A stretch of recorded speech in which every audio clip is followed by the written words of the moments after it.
अष्टावक्र गीता। मेरे प्यारे दोस्तों, आज हम एक ऐसी यात्रा पर चलते हैं जो बाहर की ओर नहीं बल्कि हमारे भीतर की गहराइयों की ओर जाती है।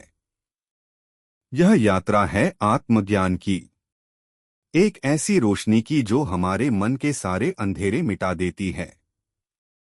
यह कोई ऐसी चीज नहीं जिसे हम बाजार से खरीद लें या कठिन मेहनत से हासिल कर लें। यह तो वह सत्य है जो हमारे भीतर पहले से ही मौजूद है। बस हमें उसे देखना है, उसे महसूस करना है, उसे जीना है। सोचिए, हमारा मन कितना बेचैन रहता है, जैसे कोई तूफानी समुद्र जिसमें लहरें बार बार उठती हैं, टकराती हैं और फिर बिखर जाती हैं। हमारी इच्छाएं, हमारे भय, हमारा अहंकार, यह सब उस समुद्र की लहरें हैं जो हमें कभी चैन से बैठने नहीं देती। लेकिन क्या होगा अगर यह तूफान थम जाए, अगर मन का यह सागर शांत हो जाए और उसकी गहराई में हमें एक ऐसी शांति मिले जो कभी खत्म ना हो। यही वह सत्य है जिसे मुनि अष्टावक्र राजा जनक को समझाते हैं। वे कहते हैं कि आत्मज्ञान केवल उस मन को मिलता है जो साफ और शांत हो, जैसे कोई निर्मल झील जिसमें आसमान का पूरा प्रतिबिंब दिखाई देता है। वैसे ही जब हमारा मन इच्छाओं और अहंकार के मैल से मुक्त हो जाता है, तब उसमें सत्य का प्रकाश झलकने लगता है। लेकिन हम में से ज्यादातर लोग इस सत्य को समझ नहीं पाते। क्यों? क्योंकि हमारा मन भौतिक सुखों, स्वार्थ और इंद्रियों की तृप्ति में उलझा रहता है। हम धन, प्रसिद्ध और सुख के पीछे भागते हैं, यह सोचकर कि यही जीवन का मकसद है। लेकिन यह सब एक भ्रम है। जैसे रात के अंधेरे में रस्सी को सांप समझ लेना। वह सांप असली नहीं, केवल हमारे मन का डर है। उसी तरह यह संसार जैसा हम इसे देखते हैं, हमारे मन का बनाया हुआ एक जाल है। यह कोई ठोस सच्चाई नहीं बल्कि हमारी इच्छाओं, भय और अहंकार का परिणाम है। हम अपने जीवन को एक दौड़ की तरह जीते हैं। हम सोचते हैं कि अगर और मेहनत करें और साधनाएं करें तो हमें वह शांति मिल जाएगी जिसकी हमें तलाश है। हम ध्यान में बैठते हैं, मन को नियंत्रित करने की कोशिश करते हैं, लेकिन फिर भी मन भटकता है। वह इच्छाओं, भय और अतीत की यादों में खो जाता है।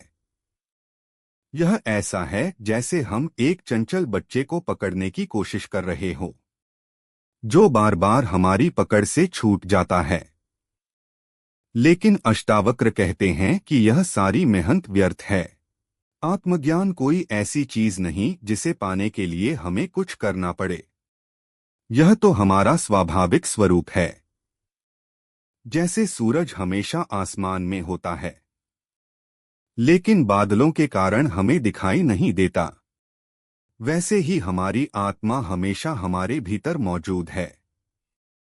हमें बस उन बादलों यानी इच्छाओं, अहंकार और भ्रम को हटाना है। और यह हटाना कोई कठिन काम नहीं। इसके लिए केवल एक चीज चाहिए। सजगता बुद्ध की कहानी इस सत्य को खूबसूरती से बताती है। उन्होंने वर्षों तक कठोर तप किया, अपने शरीर को कष्ट दिए, मन को नियंत्रित करने की कोशिश की, लेकिन क्या मिला? थकान, निराशा और एक खालीपन। फिर एक दिन जब उन्होंने सारे प्रयास छोड़ दिए, जब वे एक पेड़ के नीचे बैठकर बस शांत हो गए, तब उनके भीतर एक रोशनी जगी।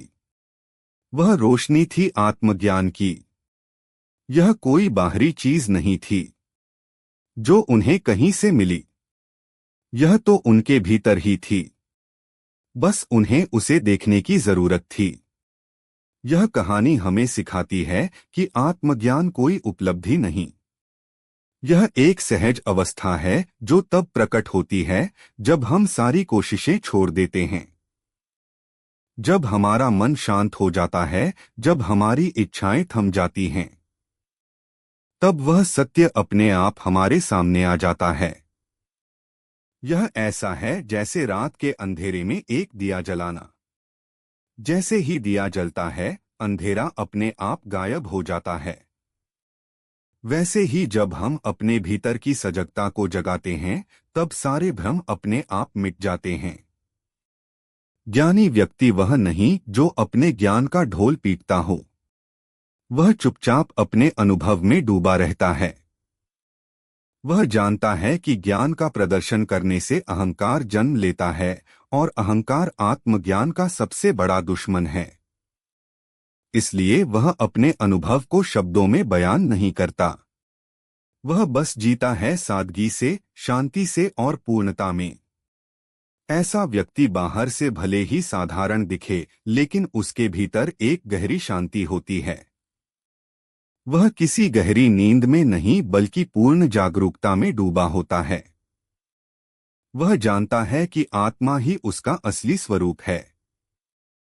उसे किसी बाहरी सुख की जरूरत नहीं, क्योंकि उसके भीतर का आनंद अनंत है। यह आनंद वैसा नहीं जो इंद्रियों से मिलता है और कुछ देर बाद खत्म हो जाता है। यह वह आनंद है जो कभी कम नहीं होता, जो हमेशा हमारे साथ रहता है।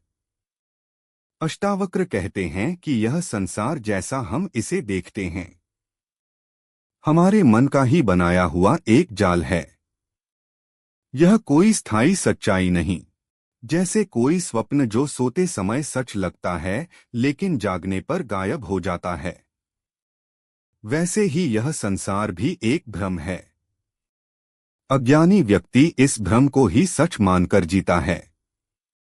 वह धन, प्रसिद्धि और सुखों के पीछे भागता है, लेकिन हर बार उसे केवल निराशा मिलती है। लेकिन ज्ञानी व्यक्ति इस भ्रम को पहचान लेता है। वह समझता है कि सच्चा सुख बाहर की चीजों में नहीं बल्कि भीतर की शांति में है। जब वह इस सत्य को देख लेता है तो संसार का यह जाल अपने आप टूट जाता है। वह अब ना तो सुखों के पीछे भागता है, ना ही दुखों से डरता है। वह बस साक्षी बनकर सब देखता है। जैसे कोई नदी के किनारे बैठकर उसका बहाव देखता है, बिना उसमें कूदे। शांति कोई ऐसी चीज नहीं जिसे पाने के लिए हमें मेहनत करनी पड़े। यह तो हमारे मन की स्वाभाविक अवस्था है। लेकिन जब तक हमारा मन इच्छाओं, भय और अहंकार से भरा है, तब तक यह शांति हमें दिखाई नहीं देती।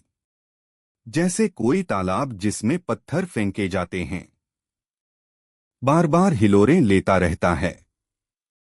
लेकिन जब पत्थर फेंकना बंद हो जाता है तो तालाब अपने आप शांत हो जाता है। वैसे ही जब हमारी इच्छाएं और अहंकार थम जाते हैं तो मन अपने आप शांत हो जाता है। आत्मज्ञान उसी को मिलता है जो अपने असली स्वरूप को पूरी तरह देख लेता है। यह देखना कोई बाहरी आंखों से नहीं बल्कि भीतर की सजगता से होता है। जब हम समझ लेते हैं कि हमारा असली स्वरूप आत्मा है, शुद्ध, शांत और अनंत, तो फिर हमें कुछ करने की जरूरत नहीं रहती। हम बस उसमें स्थिर हो जाते हैं।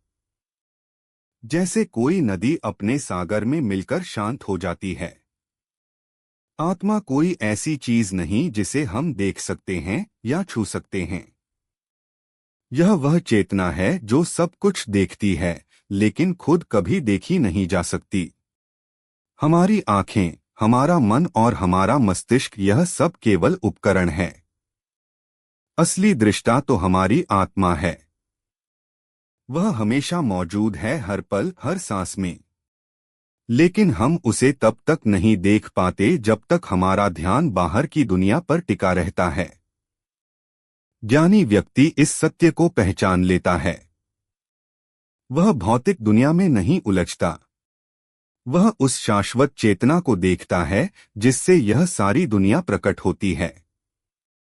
वह समझता है कि यह संसार केवल एक स्वप्न है और असली सत्य उसकी आत्मा में छिपा है।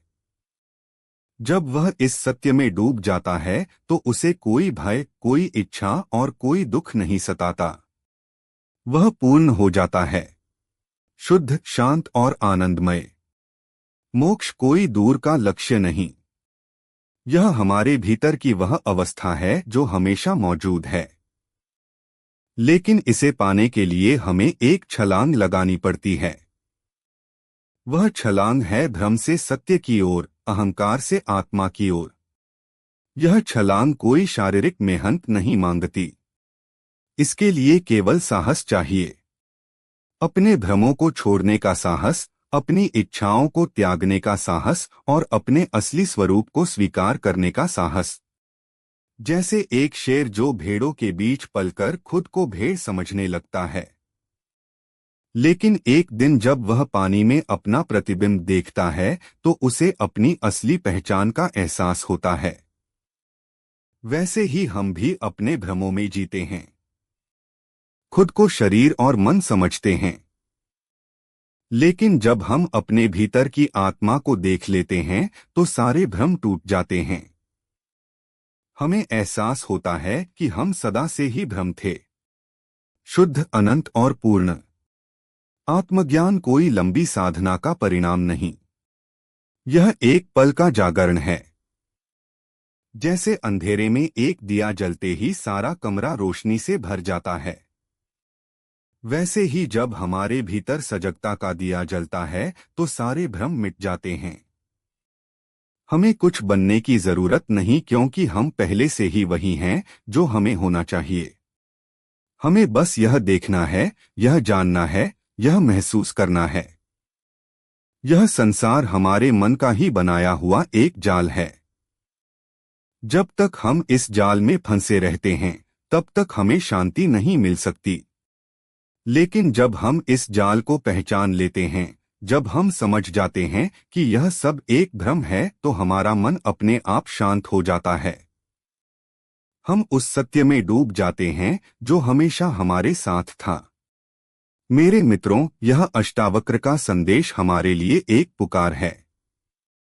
यह हमें याद दिलाता है कि हम कोई साधारण प्राणी नहीं, हम वह शेर हैं जो भेड़ों के बीच भटक रहा है।